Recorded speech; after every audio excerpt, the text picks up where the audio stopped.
Welcome to Sravani's media.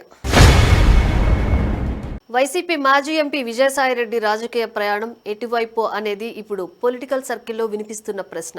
AP liquor స్కామ్లో ED విచారణకు హాజరైన సాయిరెడ్డి తన రాజకీయ పునరాగమనంపై కీలక వ్యాఖ్యలు చేశారు. సరిగ్గా ఏడాది క్రితం వైసీపీకి రాజీనామా చేశారు విజయసాయిరెడ్డి. అదే సమయంలో రాజ్యసభ సభ్యత్వానికి కూడా సాయిరెడ్డి రాజీనామా చేసేశారు. ఆ సమయంలో కీలక వ్యాఖ్యలు చేశారు. తాను ఏ రాజకీయ పార్టీలో చేరేది లేదని, ఇకపై వ్యవసాయానికే తాను పరిమితమని వ్యాఖ్యానించారు.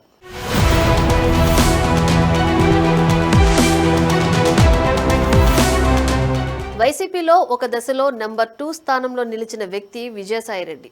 జగన్ ప్రతిపక్ష నేతగా ఉన్న సమయంలో ఢిల్లీలో వైసీపీ తరపున చక్రం తిప్పారు కూడా.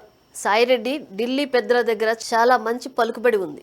ఒకరోజు పార్లమెంటు లాబీల్లో సాయిరెడ్డిని చూసిన ప్రధాని నరేంద్ర మోదీ ప్రత్యేకంగా సాయిరెడ్డి గారు ఎలా ఉన్నారు, బాగున్నారా అని పేరు పెట్టి పిలిచి తెలుగులో పలకరించారు. ఆ వీడియో అప్పట్లోనే సోషల్ మీడియాలో వైరల్ గా మారింది.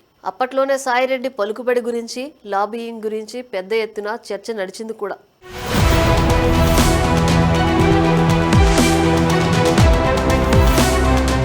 విజయసాయిరెడ్డికి దాదాపు అన్ని పార్టీల నేతలతో సత్సంబంధాలున్నాయి. BJP, Congress, TMC, DMK, BSP, SP, BRS నేతలతో చాలా దగ్గర సంబంధాలున్నాయి. అందుకే జగన్ అధికారంలోకి రావటం వెనుక సాయిరెడ్డి చాలా కీలక పాత్ర పోషించారనేది బహిరంగ రహస్యం. జగన్ అక్రమాస్తుల కేసులో సాయిరెడ్డి A2గా కూడా ఉన్నారు. అయితే వైసీపీ అధికారంలోకి వచ్చిన తర్వాత జగన్ చుట్టూ కోటరీ చేరిందని, వాళ్లే తనను జగన్కు దూరం చేశారనేది సాయిరెడ్డి మాట. జగన్కు తెలిసి లిక్కర్ స్కామ్ జరగలేదని, అలా తెలిస్తే జగన్ ఒప్పుకునేవాడు కాదని ఇప్పుడు కొత్త పాట పాడుతున్నారు సాయిరెడ్డి.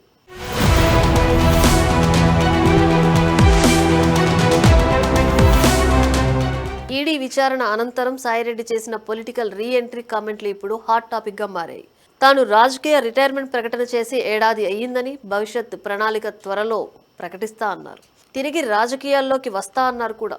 దీంతో సాయిరెడ్డి ఏ పార్టీలో చేరతారనే ప్రశ్న ఇప్పుడు బాగా వినిపిస్తోంది. సాయిరెడ్డికి తెలుగుదేశం, జనసేన పార్టీల గేట్లు తెరుచుకునే అవకాశం లేదు. కాంగ్రెస్ పార్టీలో చేరితే ఎలాంటి ప్రయోజనం ఉండదని సాయిరెడ్డికి బాగా తెలుసు. ఈ నేపథ్యంలో సాయిరెడ్డి ఎదురుగా ఉన్నవి రెండే మార్గాలు. ఒకటి వైసీపీ, మరొకటి బీజేపీ. నిన్నటి వరకు జగన్ చుట్టూ ఉన్న కోటరీ అంటూ విమర్శలు చేసిన సాయిరెడ్డి వైసీపీలో చేరే పరిస్థితి లేదు. దీంతో సాయిరెడ్డి బీజేపీలో చేరే అవకాశం ఉందంటున్నారు రాజకీయ విశ్లేషకులు. అలా చేరటం వల్ల అటు సాయిరెడ్డికి, ఇటు జగన్కు కూడా పరోక్షంగా ప్రయోజనం ఉంటుందనేది వాస్తవం. మరి సాయిరెడ్డి ప్రయాణం ఎటు అనేది తేలాలంటే మరికొన్ని రోజులు ఆగాల్సిందే.